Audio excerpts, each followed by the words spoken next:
Master stroke physics practical series में आप सबका स्वागत करता हूं। जो रे ऑप्टिकल सेंटर से पास होती है बच्चों, वो बिना डेविएशन के स्ट्रेट पास हो जाती है। इस कॉन्वेक्स लेंस का हम यूज करने वाले हैं और इस कॉन्वेक्स लेंस को मैंने ये जो स्टैंड है इसके ऊपर यहाँ पर क्लैम्प कर दिया है। हमारे को हाइट ऑफ द पिन को एडजस्ट करनी पड़ेगी बच्चों, तो मैंने हाइट ऑफ द पिन को एडजस्ट कर लिया है। जो इमेज पिन की पोजीशन है आप साफ देख सकते हैं, इट इज 30.5 सेंटीमीटर। बच्चों अब इस हाइपरबोलिक ग्राफ को प्लॉट करने के बाद अब आपको जो मेन काम होता है वो ये होता है 100 हो गया। इस बार आपने जो लेंस यूज किया वो है कॉनकेव लेंस, और कॉनकेव लेंस की फोकल लेंथ माइनस में होती है। सो बच्चों, हेलो बच्चों, आकाश इंस्टीट्यूट के master stroke physics practical series में मैं पवन कोशी आप सबका स्वागत करता हूं। बच्चों आज हमारा जो प्रैक्टिकल होने वाला है वो एक ऑप्टिक्स से रिलेटेड प्रैक्टिकल है और आज हम एक कॉन्वेक्स लेंस की फोकल लेंथ फाइंड आउट करने वाले हैं। तो आज का हमारा जो पर्पस है वो है to find the focal length of a convex lens by using UV graph and 1/v versus 1/u graph. तो आज का जो हमारा एक्सपेरिमेंट है वो है एक्सपेरिमेंट नंबर 8 और आज इस एक्सपेरिमेंट में हम ऑप्टिक्स से रिलेटेड एक एक्सपेरिमेंट करने वाले हैं और इस एक्सपेरिमेंट का जो आज हमारा एम होने वाला है वो है to find the focal length of a convex lens by plotting graphs between u and v और बिटवीन 1/u एंड 1/v। और इस प्रैक्टिकल के अंदर जो हमें एपरेटस रिक्वायर्ड है बच्चों वो है an optical bench, 2 sharp edge needle, convex lens, 3 uprights, metre scale and a spirit level. बच्चों एपरेटस के बाद हमें अपनी प्रैक्टिकल कॉपी के अंदर जो मेंशन करना है वो है प्रिंसिपल, और आज के हमारे इस प्रैक्टिकल का प्रिंसिपल है the relation between u and v and f for a convex lens is 1/f equal to 1/v minus 1/u, where f focal length of the convex lens, u stand for position of object from the center of the lens and v position of the image from the center of the lens। और हम इस relation को लिख सकते हैं f equal to uv divided by u minus v। तो बच्चों इस प्रैक्टिकल के अंदर जो हमारा रे डायग्राम होगा वो इस तरह से, ये जो आपको दिखाई दे रहा है ये एक कॉन्वेक्स लेंस है।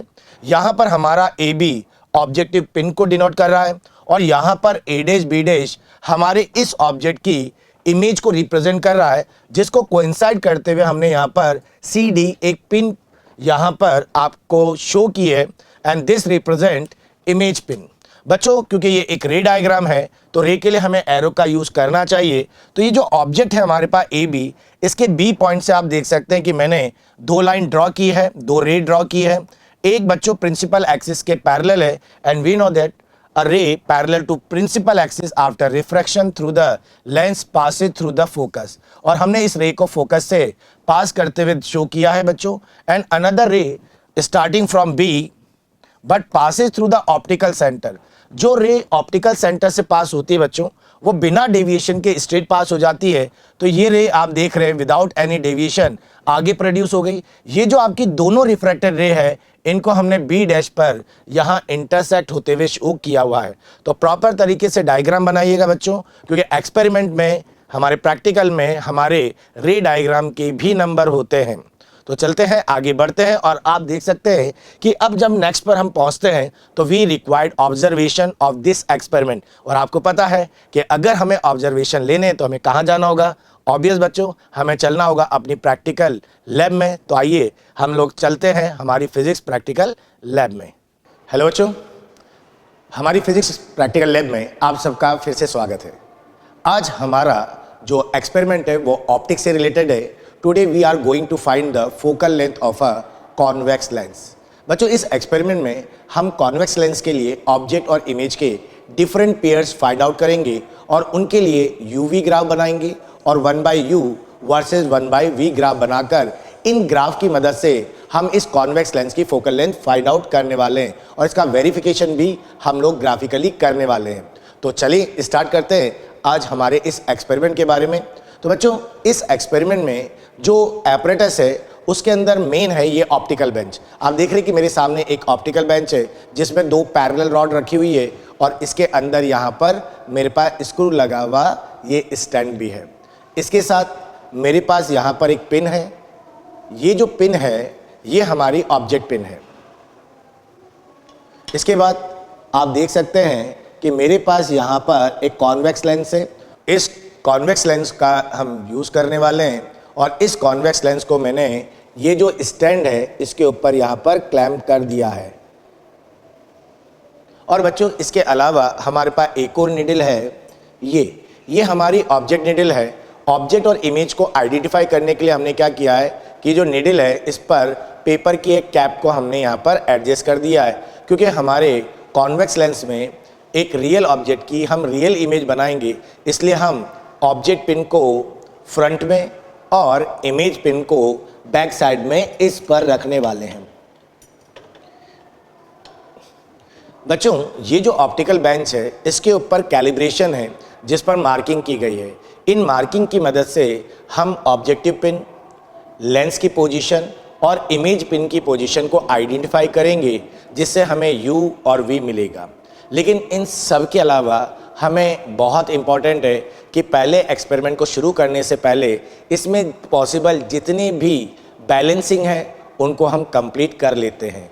तो आइए सबसे पहले समझते हैं कि ऑप्टिकल बेंच का यूज़ करने से पहले वो कौन कौन से बैलेंसिंग है जिनका हमें ध्यान रखना है और उसके पीछे रीज़न क्या है।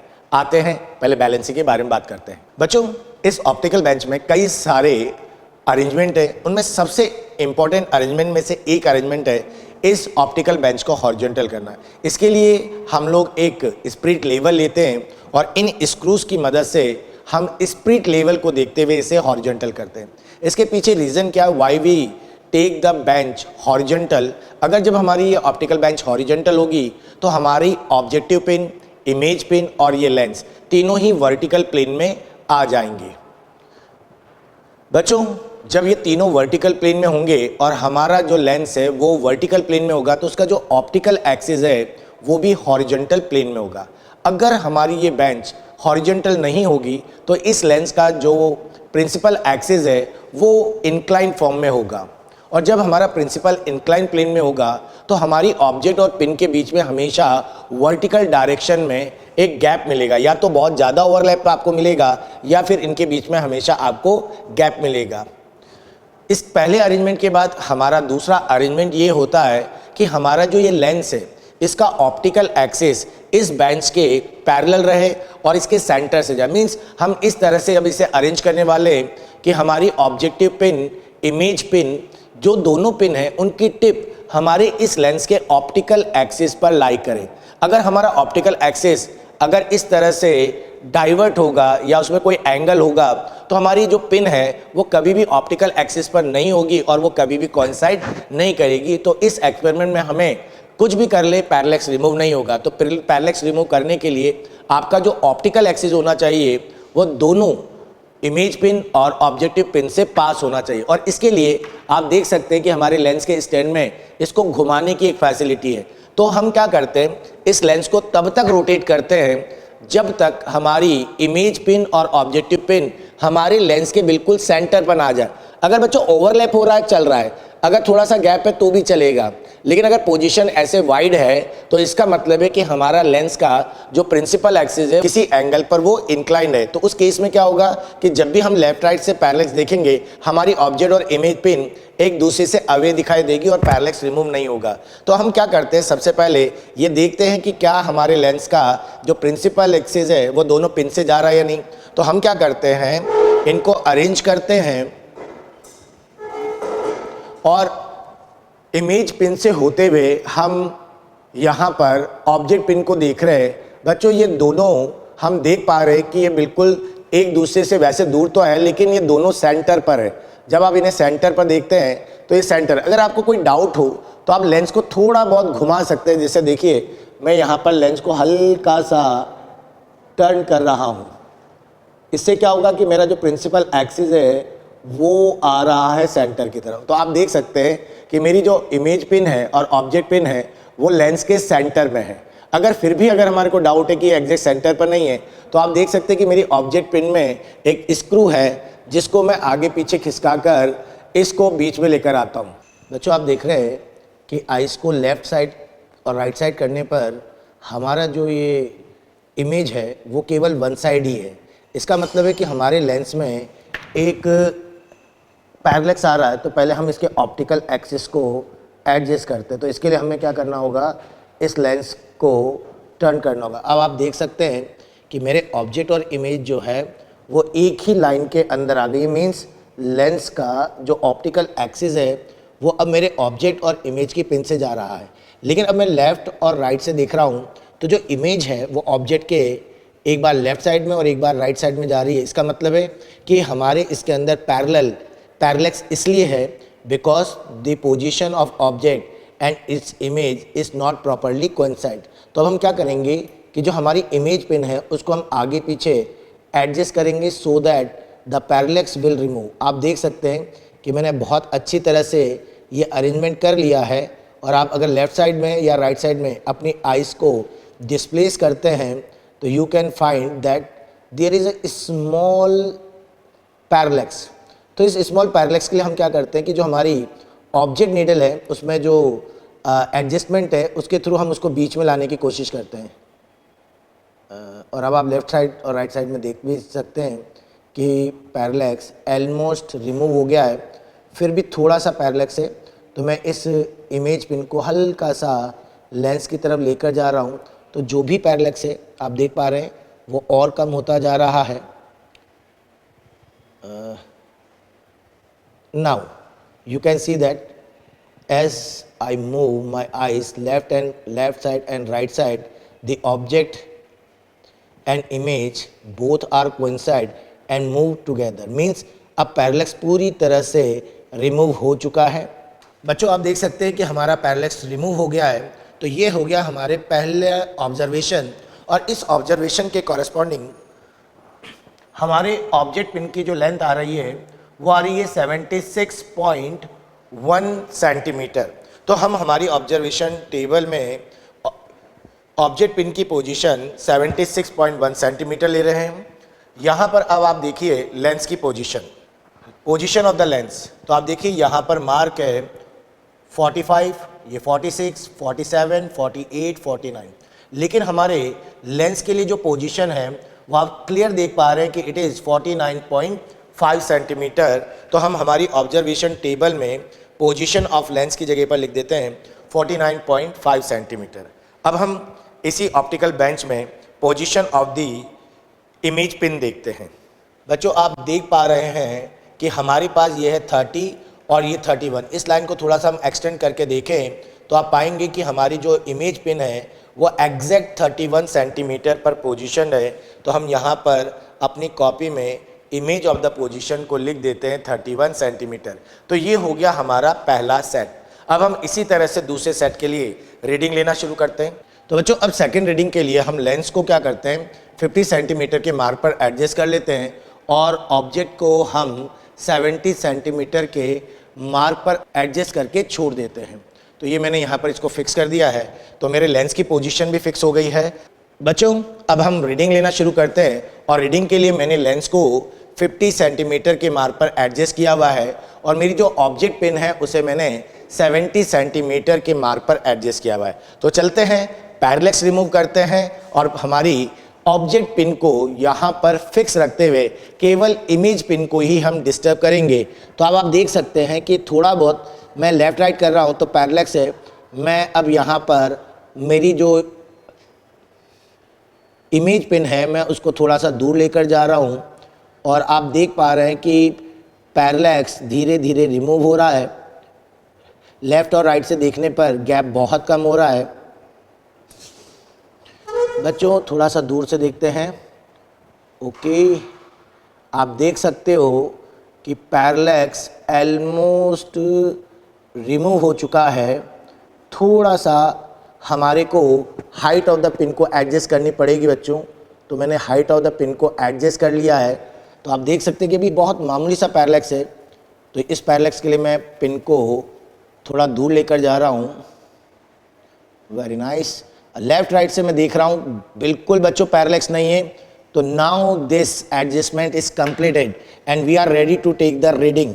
ओके बच्चों देख सकते हो कि आपका पैरेलक्स पूरी तरह से रिमूव हो चुका है। लेफ्ट और राइट से देखने पर आपको कोई पैरेलक्स नज़र नहीं आ रहा। मीन्स हमारा एडजस्टमेंट पूरी तरह से कंप्लीट हो चुका है। अब बारी आती है हमारे ऑब्जर्वेशन की, जैसा मैंने कहा कि लेंस की पोजीशन है 50 सेंटीमीटर और हमारे ऑब्जेक्ट पिन की पोजीशन है 70 सेंटीमीटर। अब हम देखते हैं कि हमारी जो यहाँ पर इमेज पिन आ रही है उसके लिए इमेज पिन की पोजीशन आप देख सकते हैं कि यह मार्क है 25, देन 26, 27, 28। बच्चों 28 पर एग्जैक्ट ओवरलैपिंग हो रही है, तो हमारा जो इमेज पिन की पोजीशन है वो है 28 सेंटीमीटर। तो ये हमारी एक और रीडिंग कंप्लीट हुई है। चलते हैं नेक्स्ट रीडिंग के लिए। नेक्स्ट रीडिंग के लिए अगेन हम हमारे लेंस को 50 सेंटीमीटर के मार्क पर एडजस्ट कर रहे हैं, लेकिन इस बार जो हमारी ऑब्जेक्ट पिन है उसको मैं 70 से आगे की तरफ डिस्प्लेस करते हुए 71 और 72 सेंटीमीटर पर मैंने इसको एडजस्ट किया हुआ है। तो चलते हैं, अब हमारा काम होगा कि इमेज पिन को एडजस्ट करना और रिमूव करना। तो बच्चों अब आप देख सकते हैं कि मेरे इस एक्सपेरिमेंट में बहुत हल्का सा यहाँ पर पैरेलैक्स है, तो मुझे थोड़ा सा मेरी पिन को पीछे की तरफ रिमूव करना पड़ रहा है और हल्का सा मैंने इसको डिस्टर्ब किया है पीछे की तरफ। अब आप देख सकते हैं कि इस रीडिंग में कोई पैरेलैक्स नहीं आ रहा है। तो अगर मैं साइड से देखता हूँ कि इस बार ये रीडिंग कितनी है, तो यहाँ पर ये 25 है, ये 26, 27 और 27 से ये थोड़ा सा आगे हो गया है। तो हमारे इमेज पिन की जो पोजीशन आ रही है वो आ रही है 27.6 सेंटीमीटर। तो मैंने यहाँ पर 27.6 सेंटीमीटर यहाँ पर मार्क कर दिया है। तो इस रीडिंग में हमारे लेंस की पोजीशन है 50 सेंटीमीटर, ऑब्जेक्टिव पिन की पोजीशन है 72 सेंटीमीटर और इमेज पिन की पोजीशन है 27.6 सेंटीमीटर। तो आइए बच्चों अब हम चलते हैं नेक्स्ट रीडिंग के लिए। तो बच्चों अब नेक्स्ट रीडिंग के लिए मैं हमारे इमेज पिन को 65 सेंटीमीटर पर एडजस्ट कर देता हूं। तो आप देख सकते हैं कि मैंने इसको 65 सेंटीमीटर पर एडजस्ट किया है। अब हम हमारे इस पिन की पोजीशन को एडजस्ट करेंगे। बच्चों अब मैं यहाँ पर हमारी ऑब्जेक्ट पिन को एडजस्ट कर रहा हूँ 74 सेंटीमीटर पर। आप देख सकते हैं कि मैंने ऑब्जेक्ट पिन को 74 सेंटीमीटर पर एडजस्ट कर दिया है। तो चलिए अब हम हमारे इस पिन को, इमेज पिन को एडजस्ट करते हैं। बच्चों हल्का सा पैरेलैक्स आ रहा है, तो मैं इसको थोड़ा सा पीछे डिस्प्लेस करता हूँ। बहुत ही हल्का सा ये चेंज आ रहा है। आप देख सकते हैं कितनी खूबसूरत रीडिंग आ रही है। पैरेलैक्स रिमूव करना कितना आसान हो रहा है इसमें। हल्का सा पैरेलैक्स है। बच्चों जब रीडिंग लेते हैं तो लेंस को डिस्टर्ब नहीं करते और एक बार ऑब्जेक्ट को फिक्स करने के बाद उसकी पोजीशन को भी डिस्टर्ब नहीं करते। देखिए बिल्कुल पैरेलैक्स रिमूव हो गया है। तो अब हम यहाँ पर रीडिंग को हमारी ऑब्जर्वेशन टेबल में लिख देते हैं। ओके, ये हो गया पैरेलैक्स कंप्लीटली रिमूव बच्चों। ओके, तो इस बार हमारी जो रीडिंग आ रही है वो देखते हैं कितनी है। तो बच्चों इस बार हमारा ऑब्जेक्ट पिन है 25, 26 के बाद केवल एक पॉइंट है, तो इट इज़ 26.1 सेंटीमीटर। तो बच्चों जब हमने 74 सेंटीमीटर लिया तो हमारे ऑब्जेक्ट पिन की जो पोजीशन है वो है हमारी 74 सेंटीमीटर और उसके कॉरेस्पॉन्डिंग हमारे इमेज पिन की पोजीशन है 26.1 सेंटीमीटर। बच्चों अब नेक्स्ट रीडिंग के लिए हमने लेंस को 50 सेंटीमीटर पर ही एडजस्ट किया हुआ है, लेकिन इस बार हमने ऑब्जेक्ट पिन को 76 सेंटीमीटर के मार्क पर एडजस्ट किया हुआ है। तो चले अब हम हमारे इस पिन का एडजस्टमेंट करते हैं। अभी आप देखते हैं पैरेलैक्स आ रहा है, तो मैं इस पिन को दूर लेकर जा रहा हूँ, मेरी ऑब्जेक्ट पिन को, इमेज पिन को। तो आप देख सकते हैं कि पैरेलैक्स लगभग रिमूव हो गया है। तो एक बार एडजस्टमेंट होने के बाद रीडिंग लेना बड़ा आसान काम हो जाता है बच्चों। आप देख रहे हैं जैसे जैसे मैं अपनी इमेज पिन को पास लेकर जा रहा हूँ लेंस पर, पैरेलैक्स कम होता जा रहा है और अब आप देख सकते हैं कि पैरेलैक्स लगभग कंप्लीट हो चुका है, रिमूव हो चुका है। अब मैं अपनी आइज़ को लेफ़्ट और राइट साइड में लेकर जा रहा हूँ, तो ऑब्जेक्ट और पिन एक साथ मूव कर रहे हैं बच्चों। आपको दिखाई दे रहा है कैमरे में, आप देख सकते हैं। देखिए बच्चों अब आप देख सकते हैं कि पैरेलैक्स कंप्लीटली रिमूव हो चुका है। मैं अपनी आइज़ को लेफ़्ट साइड राइट साइड लेकर जा रहा हूँ, तो उसी के साथ साथ जो इमेज है वो भी साथ में मूव कर रहा है। तो ये हो गया हमारा एक और रीडिंग का एडजस्टमेंट। तो चलिए बच्चों, देख सकते हो पैरेलैक्स पूरी तरह से रिमूव हो चुका है। तो अब हम लेते हैं इसकी रीडिंग।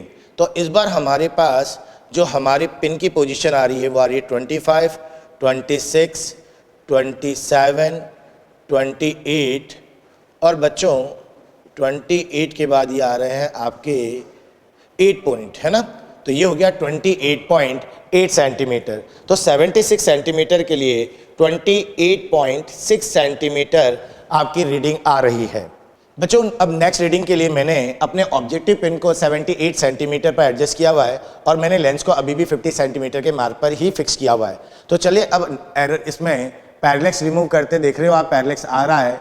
तो मैं यहाँ पर अपने इमेज पिन को आगे की तरफ मूव करवा रहा हूँ, जिससे कि अब पैरेलैक्स बच्चों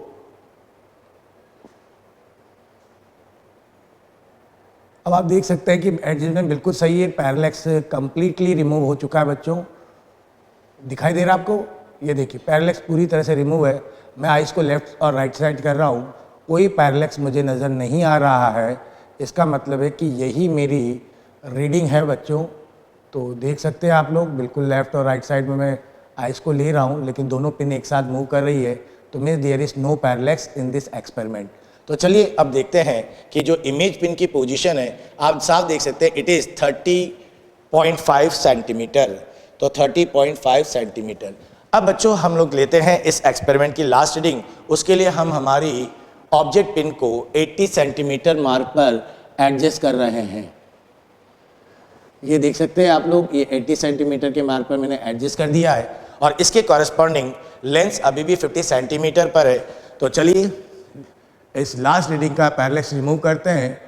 तो ये मुझे यहाँ पर इसको मूव करवाना है बच्चों। अब आप देख सकते हैं पैरेलैक्स बहुत ही जल्दी रिमूव हो गया है। चलिए तो बस पैरेलैक्स रिमूव हो गया, तो ये हमारी हो गई लास्ट रीडिंग।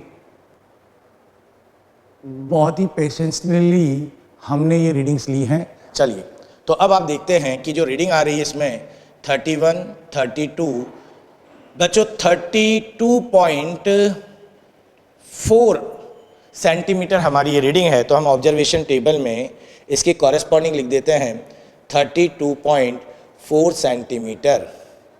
तो बच्चों इस तरह से हमारी ये रीडिंग सारी कंप्लीट हो जाती है और लैब में जो हमारा काम था कि रीडिंग लेना, वो हमने ले लिया है। पैरेलैक्स कैसे दूर किया जाता वो भी आप लोगों ने समझा। अब बाकी की कैलकुलेशन हम करेंगे हमारे स्टूडियो में। चलिए स्टूडियो दोबारा लौटते हैं। तो बच्चों हम लोग हमारी फिजिक्स प्रैक्टिकल लैब से लौट आए हैं और आपने देखा कि किस तरह से हमने एक ऑप्टिकल बेंच का यूज़ करते हुए एक कॉन्वेक्स लेंस के लिए एक ऑब्जेक्ट की डिफरेंट पोजीशन के लिए कॉरेस्पॉन्डिंग इमेजेस फाइंड आउट की। और उन सभी ऑब्जर्वेशन के साथ मैं फिर आपके सामने प्रेजेंट हुआ हूं और चलते हैं हम हमारे इस एक्सपेरिमेंट को आगे कंटिन्यू करते हैं। तो बच्चों हमारे इस ऑब्जर्वेशन में जो नेक्स्ट है वो है ऑब्जर्वेशंस। आप लोगों ने देखा कि हमने 5 ऑब्जर्वेशन लिए थे, इसलिए मैंने सीरियल नंबर यहाँ से 1 से 5 तक लिया हुआ है। बच्चों पहला कॉलम है लेंस पोजीशन।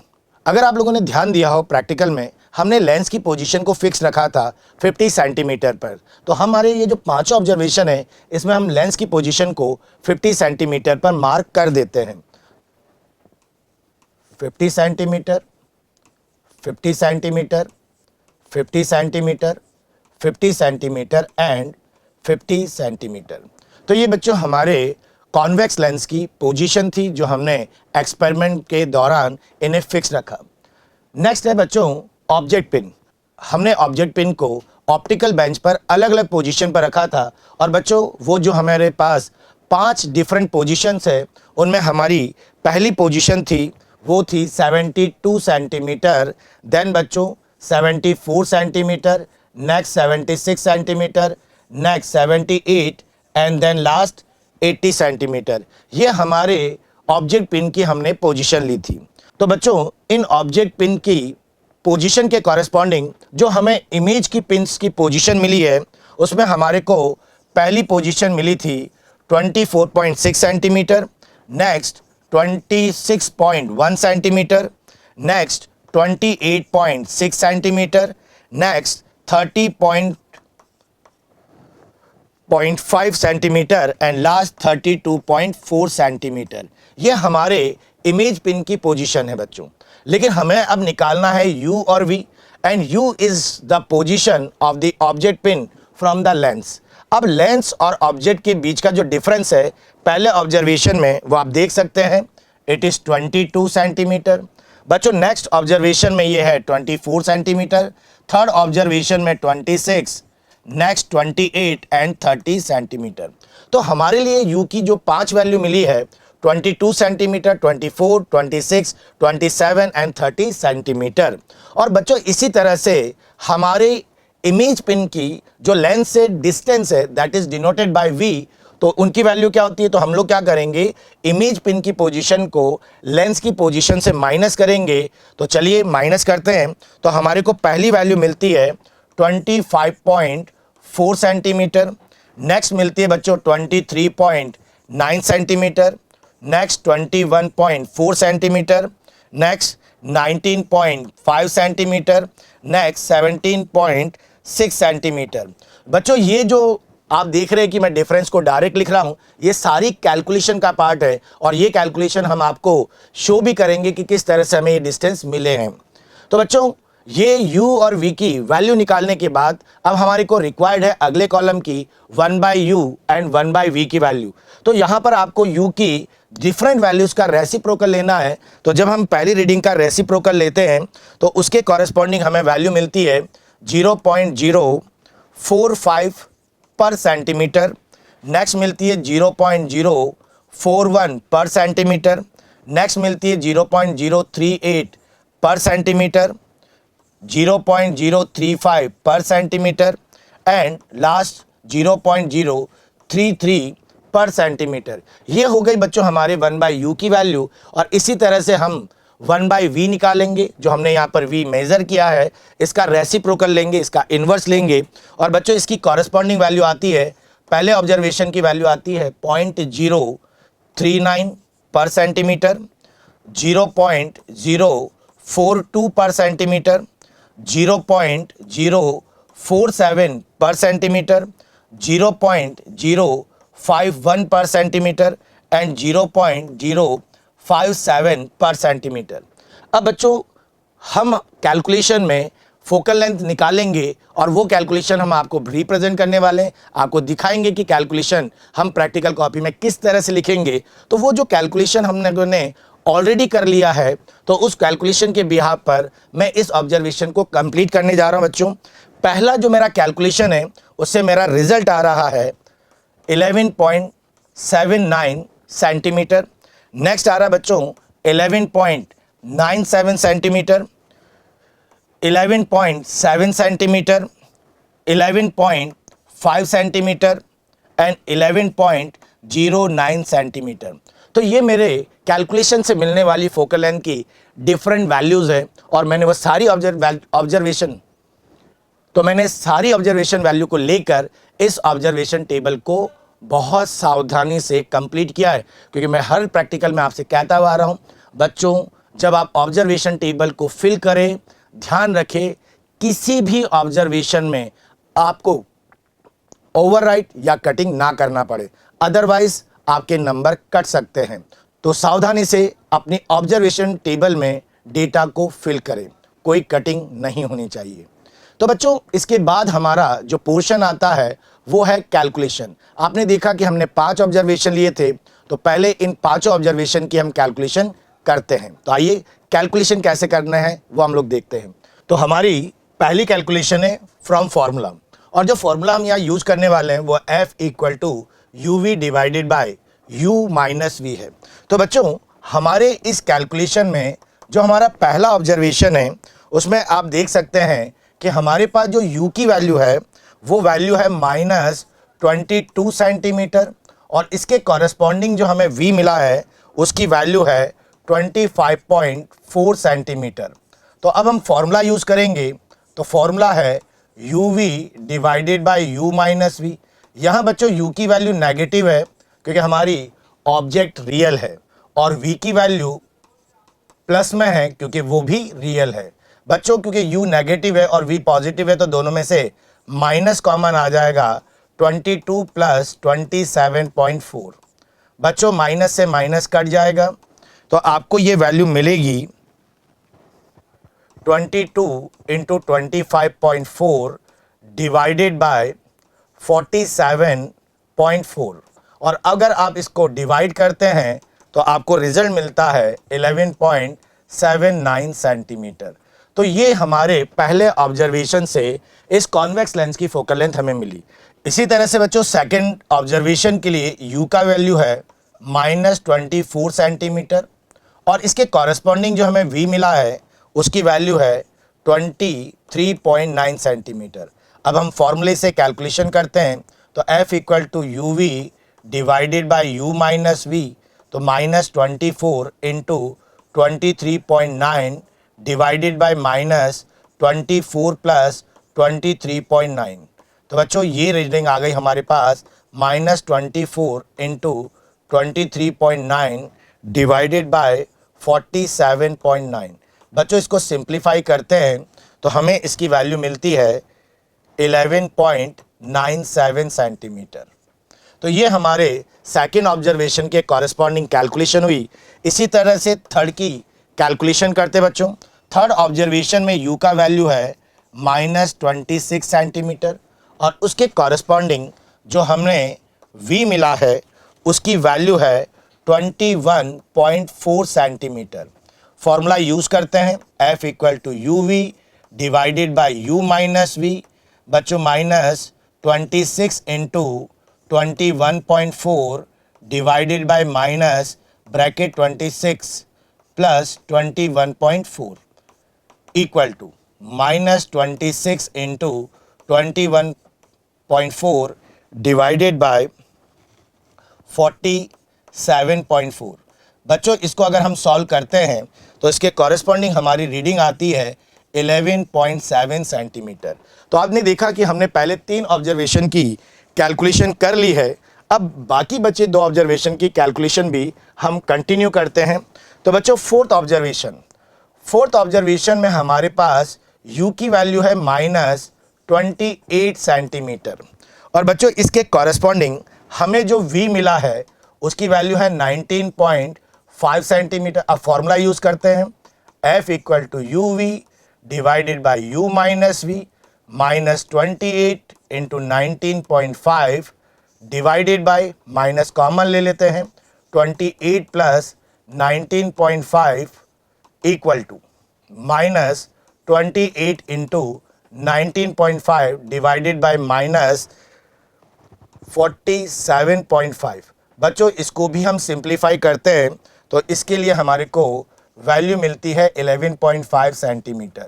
ये हमारे फोर्थ ऑब्जर्वेशन की रीडिंग हो जाती है। और इसी तरह से लास्ट फिफ्थ ऑब्जर्वेशन की रीडिंग भी हम कंप्लीट करते हैं u इक्वल टू -30 सेंटीमीटर। बच्चों इसके कॉरेस्पॉन्डिंग v की वैल्यू हमारे को मिली है 17.6 सेंटीमीटर। अब हम फॉर्मूला लगाते हैं F equal to u v divided by u minus v, तो -30 v का value 17.6 divided by minus common ले लेंगे 30 प्लस 17.6। तो बच्चों ये हो गया आपका -30 इंटू 17.6 और डिवाइडेड बाय आ रहा है 47.6। बच्चों इसको भी हम सॉल्व करें तो आप देखते हैं कि हमारी कैलकुलेशन आती है 11.09 सेंटीमीटर। तो इस तरह से मैंने पांचों ऑब्जर्वेशन की कैलकुलेशन को कंप्लीट किया है। बच्चों ये जो सिंप्लीफिकेशन है, इस सिंप्लीफिकेशन के लिए आप क्या करेंगे, आपकी जो प्रैक्टिकल कॉपी होगी उसके राइट हैंड साइड में आप एक लाइन ड्रॉ करके वहां ऊपर टॉप पर रफ लिख देंगे और वो कैलकुलेशन आप यहाँ दिखाएंगे। कोशिश करिए कि आपकी जितनी भी रफ कैलकुलेशन है वो आपकी मेन कॉपी में ही सामने रिप्रेजेंट हो जाए, ना कि आप लास्ट पेज पर बच्चों कैलकुलेशन करें, क्योंकि जब आप कैलकुलेशन सामने करते हैं इससे एक्सटर्नल पर एक अच्छा पॉजिटिव इम्पैक्ट होता है और हो सकता है कि एक्सटर्नल आपकी छोटी मोटी गलतियों को इग्नोर करके आपको अच्छे नंबर दे दे। तो कोशिश करिए कि रफ वर्क आप साइड में लाइन ड्रॉ करके ही कैलकुलेट करें। अब मेरे पास पांचों बच्चों जो कैलकुलेशन थी वो मेरे को मिल गई है। तो अब बारी आती है हमारी मीन वैल्यू की। तो चलिए मीन वैल्यू के लिए हम ये जो पांचों वैल्यू निकाली हमने इन सबको ऐड करते हैं।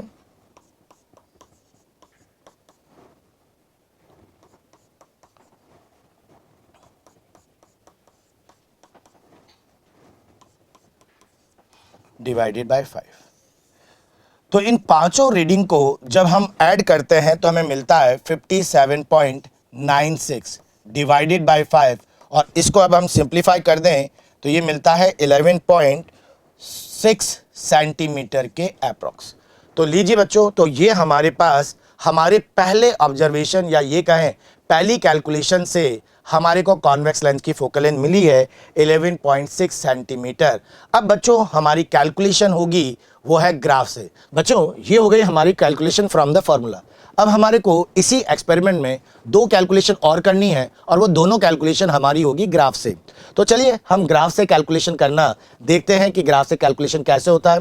तो बच्चों ये जो कॉन्वेक्स लेंस का हमें फोकल लेंथ निकालना है, अब वो निकाल रहे हैं हम V वर्सेस U ग्राफ से। ये ग्राफ आपने बनाया है सेकंड क्वाड्रेंट में, क्योंकि सेकंड क्वाड्रेंट में U आपका नेगेटिव है और V आपका पॉजिटिव है। अब ये जो ग्राफ आपका बना है, आप देख सकते हैं कि जो हमारे ऑब्जर्वेशन पॉइंट थे उनको लेकर मैंने ग्राफ प्लॉट किया है और ये ग्राफ मेरा हाइपरबोलिक आया है। बच्चों अब इस हाइपरबोलिक ग्राफ को प्लॉट करने के बाद अब आपको जो मेन काम होता है वो ये होता है, ओरिजिन से एक्स एक्सिस से 45 डिग्री एंगल पर एक लाइन ड्रॉ करते हैं और ये लाइन हमारे इस हाइपरबोलिक कर्व को जिस पोजीशन पर कट करती है उसके कोऑर्डिनेट्स होते हैं बच्चों -2f, 2f, और इन्हीं कोऑर्डिनेट के कॉरेस्पॉन्डिंग आप देख सकते हैं मैंने ग्राफ में ब्लैक कलर की लाइंस बना रखी है जो V को भी 24 पर कट कर रहा है और एक्स एक्सिस को भी 24 पर ये कट कर रहा है, राइट।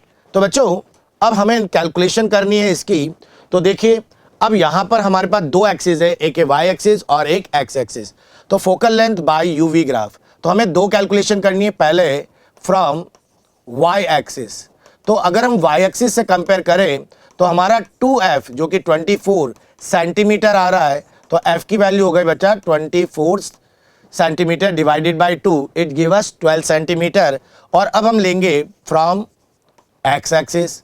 बच्चों x एक्सिस पर भी 2f की वैल्यू आ रही है 24, तो f की वैल्यू हो गई 12 सेंटीमीटर। तो मीन्स हमारे पास जो average value of focal length आ रही है f1 प्लस f2 बाई 2, ये आपको मिल गई 12 सेंटीमीटर। तो हमने जब यूवी ग्राफ बनाया तो हमारी फोकल लेंथ आ रही है 12 सेंटीमीटर। अब बच्चों हम ग्राफ लेते हैं 1/v वर्सेस 1/u का। जब हम 1/v और 1/u का ग्राफ लेते हैं तो हमें एक स्ट्रेट लाइन बनती है। तो जो ऑब्जर्वेशन हमें मिले उसके कॉरेस्पॉन्डिंग मैंने यहाँ पर कई सारे पॉइंट्स मार्क किए हैं। इन पॉइंट्स में से मैंने कुछ पॉइंट सेलेक्ट करके जब स्ट्रेट लाइन ड्रॉ किया तो आप देख सकते हैं कि मेरी लाइन 55.5 और यहाँ पर भी 55.5 पर ये इसको कट कर रही है। लेकिन मेरा जो स्केल है वो 1 सेंटीमीटर इक्वल टू 10⁻³ पर सेंटीमीटर है, इसलिए मेरे 1/v की वैल्यू भी यहाँ पर 55.5 इंटू 10⁻³ है और यहाँ पर भी 1/u की वैल्यू मेरी यहाँ पर 55.5 इंटू 10⁻³ है। अब इसको लेकर हम कैलकुलेशन करते हैं अगेन बच्चों अलोंग y एक्सिस। अब y एक्सिस में हमारा 1/u की वैल्यू क्या होगी, 0 होगी। देयरफॉर आपका जो 1/v होगा उसकी वैल्यू 1/f के बराबर होगा और आप लिख सकते हैं कि f की वैल्यू जो होगी वो 1/v होगी। अब यहाँ पर आप देख सकते हैं कि जो मेरे पास वैल्यू आ रही है 1/v वो 55.5 इंटू 10⁻³ है, तो उसको मैं 1000 को ऊपर लिख देता हूँ और यहाँ पर 55.5। बच्चों इसको सॉल्व करते हैं तो 18.01 सेंटीमीटर मिलता है। सिमिलरली अलोंग एक्स एक्सिस से कैलकुलेट करते हैं तो एक्स एक्सिस के लिए 1/v की वैल्यू बच्चों 0 होती है, इसलिए आपके पास 1/u की वैल्यू 1/f हो जाएगी और आपके f की वैल्यू 1/1/u जो अगेन 1000/55.5 और ये आ जाएगा बेटा 18.01। तो यहाँ पर जो आपके पास एवरेज वैल्यू आ रही है वो 18.01 सेंटीमीटर। तो इस ग्राफ से मुझे हमारे लेंस की फोकल लेंथ 18.01 सेंटीमीटर मिली है, जबकि इससे पहले वाले ग्राफ से मुझे 12 सेंटीमीटर फोकल लेंथ मिली थी। तो बच्चों ये हो गई हमारी तीनों कैलकुलेशन। अब तीनों कैलकुलेशन होने के बाद हमारा आता है अगला पॉइंट, वो है रिजल्ट। बच्चों हमने 3 तरह से फोकल लेंथ को फाइंड आउट किया है। तो आपने देखा कि जब हमने कैलकुलेशन की थी तो हमारी फोकल लेंथ निकली थी 11.6 सेंटीमीटर, जब हमने फॉर्मूला बेस कैलकुलेशन लिया तो एवरेज वैल्यू 11.6 आई है। यूवी ग्राफ से हमने इसे सॉल्व किया है तो इसकी वैल्यू 12 सेंटीमीटर आई है बच्चों। और 1/u और 1/v ग्राफ से हमें प्लॉट किया तो ये 18 सेंटीमीटर के करीब हमारी वैल्यू आई है। तो इस तरह से ये एक्सपेरिमेंट हमारा कंप्लीट होता है। लेकिन at the end of this experiment आपको अपनी प्रैक्टिकल कॉपी के अंदर बच्चों प्रिकॉशन जरूर लिखने चाहिए, क्योंकि प्रैक्टिकल में प्रिकॉशंस के भी नंबर होते हैं। कम से कम 3 आपको प्रिकॉशंस जरूर लिखने चाहिए, और मैंने यहाँ पर आपके लिए 4 ऑप्शन दिए हैं, तो आप इन 4 में से कोई से भी 3 जो है प्रिकॉशन अपनी कॉपी में जरूर लिखिए। बच्चों हर प्रैक्टिकल के बाद हम आपको इस प्रैक्टिकल से रिलेटेड कुछ क्वेश्चंस जरूर कराते हैं। तो आज भी हम आपके लिए कुछ क्वेश्चन लेकर आए, जरा देखते हैं ये क्वेश्चन क्या है और इनके सॉल्व कैसे किए जाते हैं, इनके आंसर्स क्या हैं। तो चलिए क्वेश्चन सॉल्व करते हैं। तो आज हमारे जो पहला क्वेश्चन है वो है power of a convex lens of focal length 50 centimetre. बच्चों जब हम पावर ऑफ द लेंस की बात करते हैं तो उसकी यूनिट होती है डायप्टर। तो here in option D stand for dioptre. लेकिन जब हम फोकल लेंथ की बात करते हैं बच्चों, फोकल लेंथ से जब पावर की बात करते हैं तो वो होता है 1/p, और हम p इक्वल टू लिखते हैं 1/f। लेकिन ये जो f होगा ये आपका मीटर में होना चाहिए, लेकिन यहाँ पर आपको फोकल लेंथ सेंटीमीटर में दिया हुआ है, तो you can write it as 100/f in centimetre. Okay, अब ये हो गया 100। अब ये कौन सा लेंस है? यह है आपका कॉन्वेक्स लेंस। कॉन्वेक्स लेंस की पावर होती है बच्चों पॉजिटिव में, तो अगर आप इसे कट करेंगे तो आपको वैल्यू मिलेगी +2 डायप्टर। तो आपका आंसर हो जाता है first +2 dioptre. Next question, a convex lens form a real inverted and same size image when object is placed. बच्चों ये रे डायग्राम पर बेस्ड क्वेश्चन है, और ये हम लोगों की प्रैक्टिस में होता है कि हमारा कॉन्वेक्स लेंस एक रियल इन्वर्टेड और सेम साइज का जो इमेज है वो तब बनाता है जब हमारा ऑब्जेक्ट कहाँ पर होता है? 2f की पोजीशन पर। तो जरा देखते हैं 2f की पोजीशन कौन सी है। तो ये आपका ऑप्शन नंबर बी। जब हम एक रियल ऑब्जेक्ट को लेंस से 2f के डिस्टेंस पर रखते हैं तो बच्चों convex lens form a real inverted and same size image, और इसीलिए हमारा आंसर हो गया 2। Next question, a concave lens has a focal length of 25 centimetre it's power. अभी थोड़ी देर पहले आपने पहले क्वेश्चन में देखा था power is given by 1/f in metre. बच्चों यहाँ पर हमने लेंथ 25 सेंटीमीटर लिखा है, so you can write it is 100 by focal length in centimetre. बच्चों 100 हो गया। इस बार आपने जो लेंस यूज किया वो है कॉन्केव लेंस, और कॉन्केव लेंस की फोकल लेंथ माइनस में होती है। सो बच्चों आपका आंसर माइनस में 4 डायप्टर आ गया है, और 4 डायप्टर माइनस में आपका option number first. Next question, a lens produce a magnification of 0.5 the image formed is. बच्चों 0.5 का मतलब है डिमिनिश्ड इमेज, डिमिनिश्ड इमेज। तो ये आपकी डिमिनिश्ड इमेज बनी है, डिमिनिश्ड इमेज। लेकिन आगे क्योंकि प्लस साइन लगा हुआ है तो ध्यान रखिएगा बच्चों, जब मैग्निफिकेशन का साइन पॉजिटिव आता है तो इसका मतलब है कि हमारी इमेज वर्चुअल बनी है। तो आपकी वर्चुअल और डिमिनिश्ड इमेज इनमें से कौन बना रहा है जरा देखते हैं। तो lens produce a magnification of +0.5 the image formed is.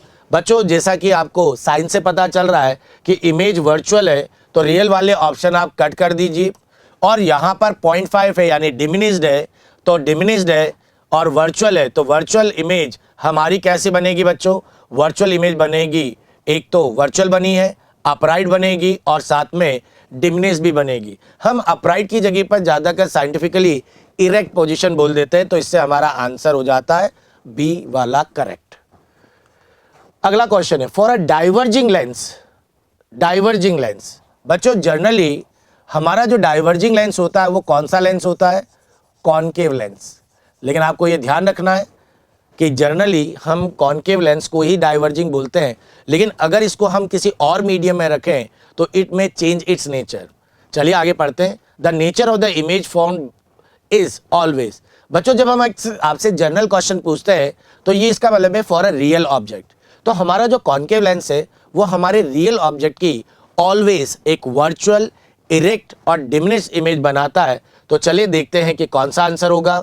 Virtual होना चाहिए, इरेक्ट यानी कि अपराइट, और रिड्यूस होना चाहिए, इसलिए मेरा आंसर सी हो जाता है।